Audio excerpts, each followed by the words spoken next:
بعض لوگوں کو رزق کی تنگی کے بڑے شکوے ہوتے ہیں اور ان کے دل پر فاقے کا خوف سوار رہتا ہے، ڈر رہتا ہے، اور فاقے سے بچنے کے لیے وہ سارا دن کاروبار کے پیچھے بھاگتے دوڑتے بھی رہتے ہیں۔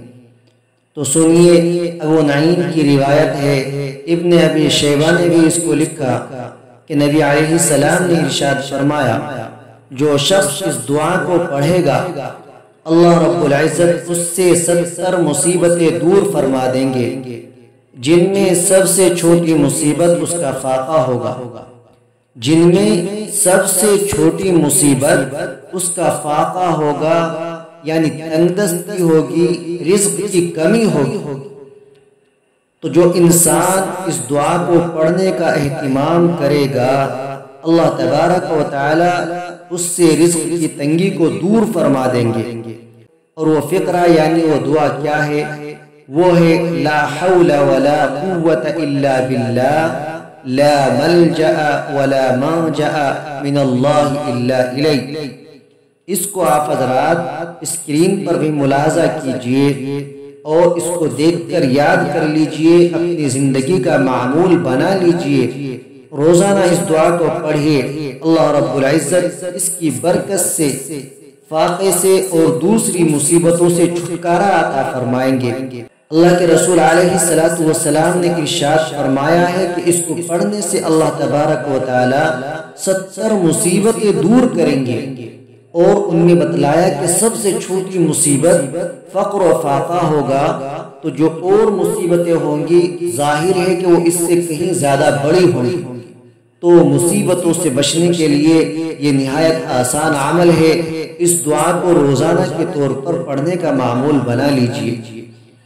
کئی مرتبہ انسان غمزدہ ہوتا ہے اور سوچتا ہے کہ میں اکیلا ہوں، میرا ساتھ دینے والا کوئی نہیں، ماں باپ فوت ہو گئے، کہاں جاؤں، کس کو دل کا غم سناؤں، میرا غم کیسے دور ہو؟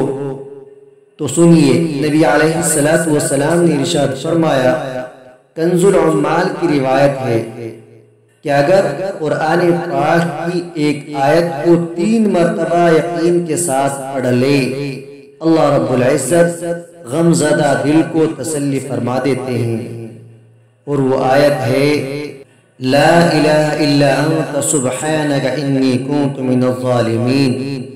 کتنی مختصر سی آیت ہے، اور اکثر بچے بچیوں کو یاد بھی ہوتی ہے، اکثر بڑوں کو بھی یاد ہوتی ہے۔ اس آیت کو لوگ آیت کریمہ کے نام سے جانتے ہیں، عوام میں یہ آیت کریمہ کے نام سے مشہور ہے۔ اور جب کوئی مصیبت نازل ہوتی ہے تو لوگ اکٹھا ہو کر ایک جگہ جمع ہو کر وظیفے کے طور پر اس آیت کو پڑھتے ہیں۔ اللہ رب العزت اس آیت کی برکت سے، اس کو پڑھنے کی وجہ سے مصیبتوں کو ختم فرما دیتے ہیں۔ تو اس آیت کو 3 مرتبہ پڑھنے پر اللہ تبارک و تعالی انسان کی سڑنس ختم کر دیتے ہیں، غم ختم کر دیتے ہیں، دل کو خوشی عطا فرما دیتے ہیں۔ تو اس آیت کو پڑھنے کا بھی اہتمام کرنا چاہیے، کم سے کم 3 مرتبہ تو روزانہ پڑھیے، اور زیادہ جتنا ہو سکے اس کو پڑھنے کا معمول بنا لیں، روزانہ کے طور پر ایک تسبیح پڑھنے کا معمول بنا لیں تو بہت اچھا ہے۔ اللہ رب العزت عمل کی توفیق عطا فرمائے، آمین۔